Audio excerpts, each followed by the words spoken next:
Paz do Senhor para a vida dos amados irmãos obreiros da casa do Senhor. Independente do seu grau de escolha, pastor, evangelista, presbítero, diácono, auxiliar de trabalho, missionária, bispo, apóstolo, apóstola, independente dessa escolha, presidente de ministério que eu mando, presidente de convenção, serás chamado do reino dos céus. Mateus 25, 23. Servo bom e fiel.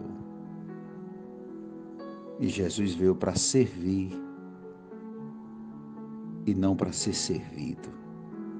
Outro dia eu falo sobre o que realmente somos no reino dos céus, servos.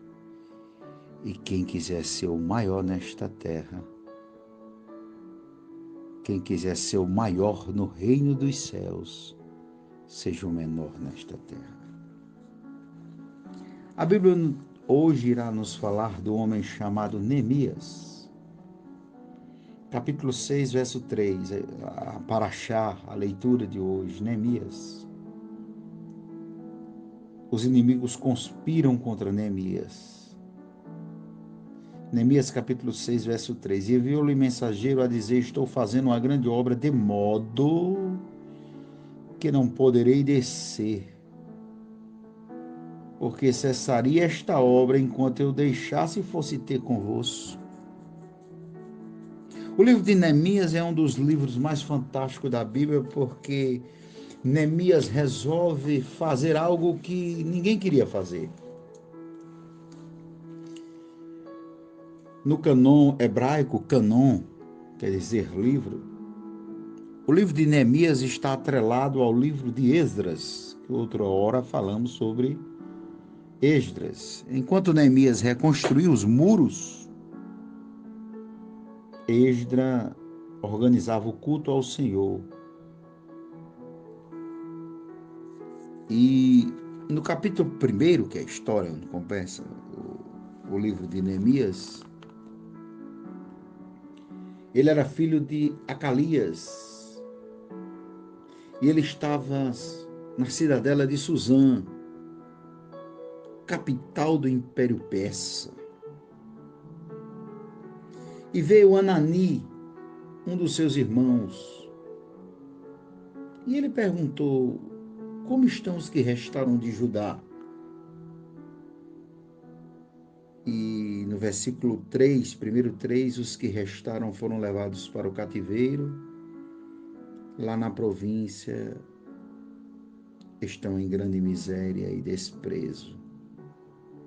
Os muros de Jerusalém fendidos e suas portas queimadas a fogo. E sucedeu que, ouvindo Neemias estas palavras, assentou e chorou e lamentou por muitos dias, e esteve jejuando e orando perante os deuses dos céus. No capítulo 2, começa a história do grande Neemias. Ele era copeiro do rei Artaxerxes. Ele servia como copeiro. O copeiro tem duas funções muito importantes diante do rei, porque ele era copeiro, ele provava o vinho que o rei bebia, porque a tendência era envenenar o rei. Você olha assim, mas era uma profissão arriscada, porque tudo que o rei bebia, o rei Artaxerxes, ele provava primeiro o vinho. Se tivesse envenenado, quem morria? Neemias. E ele foi colocado ali num posto por Deus, porque ele tinha uma obra a fazer. Se o rei fosse comer uma maçã, Neemias botava 5, 6, segundo Flávio José, e comia um todinha, esperava dar uma reação nele. Primeira função de Neemias, ele experimentava tudo que o rei comia e bebia antes, ele era copeiro. Segundo e mais forte, ele tinha que estar sorridente, feliz. Só que ele sabe dar notícias que os restantes que foram levados na província estão em grande miséria. Os muros de Jerusalém fendidos e suas portas queimadas a fogo. E no capítulo 2, versículo 2. E o rei me disse: por que está triste o teu rosto, se não estás doente? Não é isso senão tristeza de coração? Então temi de sobremaneira.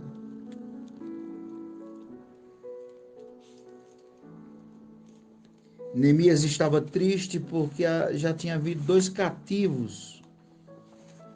O reino do norte tinha sido levado cativo por Senaqueribe, o reino do sul pelo reino de Judá. Em 586, Nabucodonosor invade a Babilônia. Em 538, Ciro, rei da Pérsia, decreta que todos voltem. Só que quando volta, encontra tudo esbagaçado. Em 515, porque a contagem de Jesus para trás vem do número maior para o número menor.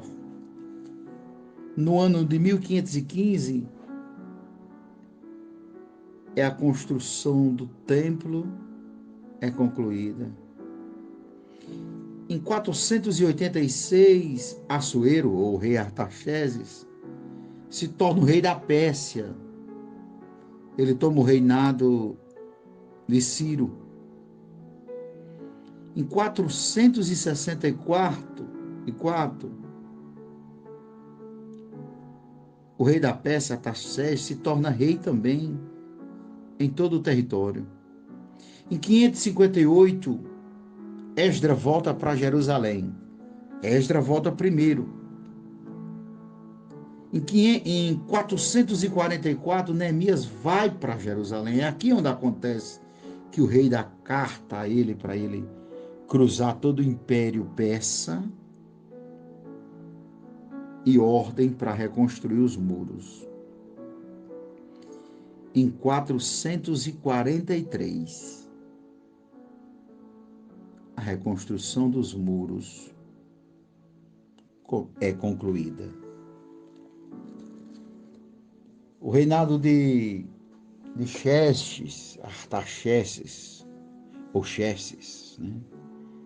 Rei da Pérsia. Um rei temente, um rei pagão. Mas observa que Neemias está triste.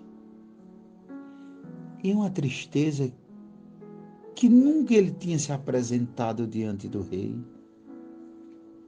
E ali até o capítulo 6, na leitura que fizemos, o rei, ele diz: ó rei, como não estaria triste o meu coração, se o sepulcro da cidade dos meus pais estão em grande miséria.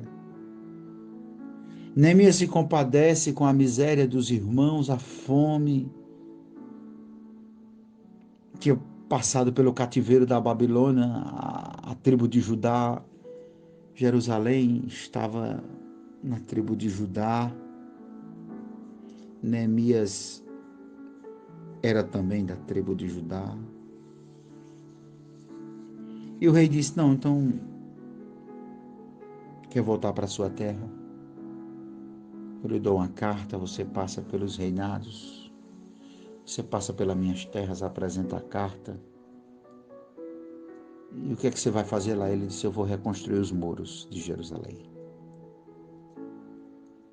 E Neemias começa uma grande reconstrução dos muros que estão lá até hoje.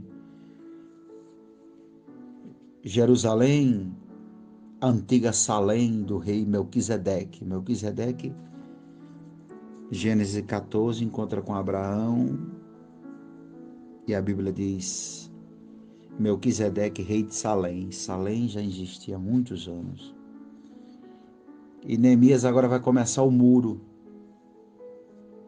E no capítulo 6, o qual nós fizemos a leitura, Sanbalaque, Tobi e Gesem, que vieram da região de Samaria, samaritanos, inimigos, vêm oferecer ajuda a Neemias. E Neemias que está construindo um muro, ele era o cabeça da construção, mas estava com a mão na massa. Não é porque você é o líder que a mão não vai estar na massa. No capítulo 6, verso 3, e enviou-lhe mensageiro a dizer a Sanbalaque, Tobi e Gesem, Neemias, trabalhando lá, fazendo um muro. Estou fazendo uma grande obra. Diga aí. O coordenador da obra, o encarregado, o cabeça, o líder, recebe a visita de 3 grandes homens que vieram ajudar, Sanbalaque, Tobi e Gesem. Quem gosta de ler o livro, sabe que as ajudas vinham com interesse. Tem muita ajuda que vem com interesse.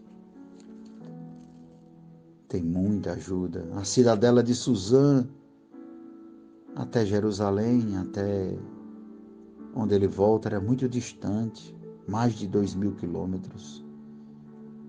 Neemias passa pelo... Suzã hoje fica no Iraque. Neemias sai do Iraque até Jerusalém, onde hoje é, percorre mais de 2.000 quilômetros. Mostrando, aqui tem carta do rei Artaxerxes, porque o rei mandava em toda a província, ele tinha tomado o reinado de Ciro.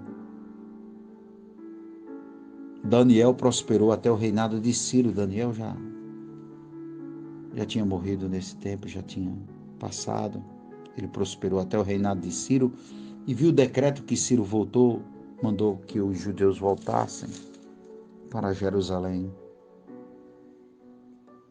E ali Neemias diz: estou fazendo uma grande obra e não posso parar. Pode chegar quem chegar. Sanbalaque, Tobi, Gesem, o árabe, eles eram árabes, vinha das terras de Samaria. Disse: aí, vamos descer ali para ver como é que está aquela construção e atrapalhar ali. Só que ele chega lá e encontra um homem firme de pulso. Estou fazendo uma grande obra. Não poderei descer. Essa construção do muro durou 11 anos. Durou 11 anos para Neemias reconstruir esse muro. Um foco. E algo que não poderia parar. Estou fazendo uma grande obra. Independente de você varrer a igreja, independente de você ser pastor, independente de você orar, de você dirigir o culto, de você dirigir mocidade, de você dirigir irmãs, dirigir até crianças. Tudo que você faz na obra de Deus é uma grande obra. Para os homens talvez não seja, mas para Deus é. Quem gosta de ler o livro de Neemias, era uma mão na colher, na massa do pedreiro ali, fechando ali o muro, e outro na espada, porque sabia que a qualquer momento veria os inimigos. Faça essa grande obra. Esqueça Sanbalaque, Tobi, Gesem, que só vem para atrapalhar. Não deixe nada atrapalhar a sua chamada.